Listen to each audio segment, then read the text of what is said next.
ఇప్పుడు నీవు నేను ఈ ఆశీర్వాదాలు ఇవన్నీ ఎప్పుడైతే అబ్రహాము చేయడం మొదలెట్టాడో దేవుడు చెప్పాడు.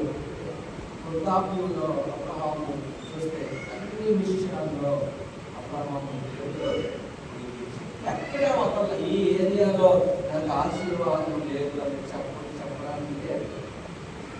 అంటే దాని అర్థం ఏంటంటే ఇక్కడ మీరు చూసినట్లయితే అబ్రహాము దేవుడు ఆత్మీయంగా దీవించాడు. దేవుడు అబ్రహాముకి ఆశీర్వాదం ఇచ్చాడు, రక్షణ ఇచ్చాడు, పవిత్రత ఇచ్చాడు, సమాధానాన్ని ఇచ్చాడు.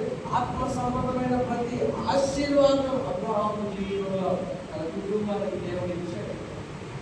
అంటే తాను ప్రతిష్ఠ కలిగి, తాను విశ్వాసం కలిగి, తాను ప్రార్థన జీవితాన్ని కలిగి, తాను దేవునికి విధేయత చూపి ఇన్ని రకాల బెల్లను తాను వెలచెల్లినట్టుగా తాను చేయవలసింది చేయ తాను ఎప్పుడైతే ఈ ఏరియాలో నిలబడగలిగాడో దేవుడు అన్ని విషయాల్లో